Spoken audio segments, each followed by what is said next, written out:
एक खौफनाक हवेली। गांव से कुछ मेल दौर एक सुनसान और खौफनाक हवेली खड़ी थी। लोग कहते थे कि ये हवेली मनहूस है। यहाँ रात को चीखों की आवाज़ें सुनाई देती थीं और हमेशा के लिए जो भी अंदर जाने की कोशिश करता कभी वापस नहीं आता। ये जगह बच्चों से लेकर बूढ़ों तक सबके दिल में दहशत पैदा करती थी। कहानी की शुरुआत रात के 10:30 बज रहे थे।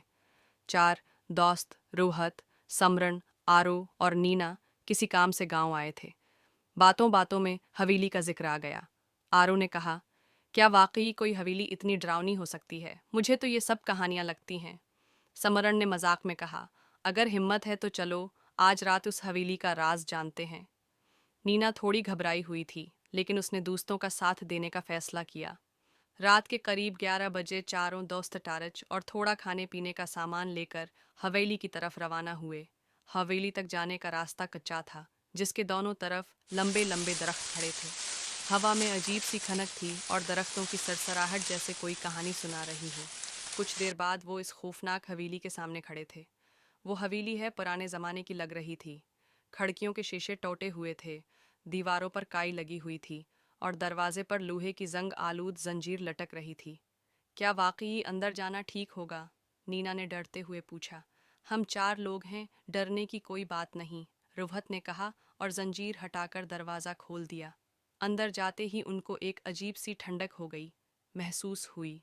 दीवारों पर पुरानी तस्वीरें लटकी हुई थीं, जिनमें से कुछ के चेहरे फटे हुए थे। एक कोने में धूल भरे फर्नीचर पड़े थे। हवेली का हर हिस्सा जैसे मौत की कहानियां सुना रहा था। यहाँ तो कोई रहता भी नहीं होगा, इतनी वीरान जगह है, आरू ने कहा। इसी वक्त अचानक हुआ का झोंका आया और एक खिड़की जोर से बंद हो गई। समरण डर कर चीख पड़ी, खामोश रहो, ये सिर्फ हुआ है, रोहत ने समझाने की कोशिश की। चारों ने सोचा कि पूरे घर को अच्छी तरह देखना चाहिए। वो पहली मंजिल पर पहुंचे। वहां एक कमरा था जिसका दरवाज़ा आधा खुला हुआ था। चलो पहले यहाँ देखते हैं, रोहत ने कहा। जैसे ही उन्होंने दरवाज़ा खोला, कमरे में रखी अलमारी का दरवाज़ा खुद ब खुद खुल गया। अलमारी के अंदर से एक पुरानी डायरी गिरी। सम्मरण ने उसे उठाया और पढ़ना शुरू किया। डायरी में लिखा था, मैंने उस हवेली में कुछ गलत होते देखा है। यहाँ कोई है जो इंसान नहीं है। अगर कोई ये डायरी पढ़ रहा है तो फौरन इस जगह को छोड़ दे। डायरी पढ़ते ही चारों के रोंगटे खड़े हो गए। तभी पीछे से किसी के चलने की आवाज़ आई। चारों ने मड़कर देखा, लेकिन वहाँ कोई नहीं था। चारों दोस्तों ने फैसला किया कि अब हवेली से बाहर निकलना चाहिए।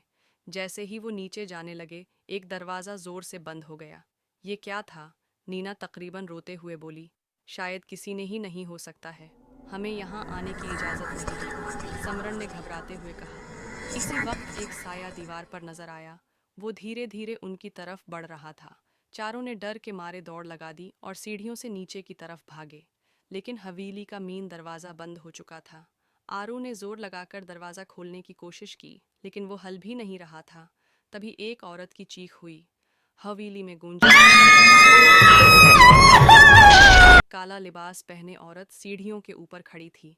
इसके लंबे बाल हुआ में लहरा रहे थे और उसकी आंखें खून की तरह सरख थीं। भागो! रोहत चलाया। चारों ने किसी तरह एक कमरे में जाकर दरवाज़ा बंद कर लिया। अब क्या करें? नीना ने घबराते हुए कहा। खामोश रहो, शायद सुबह होते ही सब ठीक हो जाए, समरण ने कहा। कमरे में घप अंधेरा था। तभी अचानक कमरे के कोने में रखी एक कुर्सी खुद ब खुद हिलने लगी। यहाँ कुछ गड़बड़ है, हमें यहाँ से फौरन निकलना होगा, आरू ने कहा। तभी कमरे की छत से पानी के कतरे टपकने लगे, लेकिन ये पानी नहीं था, बल्कि सरख रंग का था। ये खून है, समरण चीख पड़ी। बाहर निकलने का फैसला किया, लेकिन जैसे ही वो खिड़की के पास पहुंचे, वहां वही औरत खड़ी थी।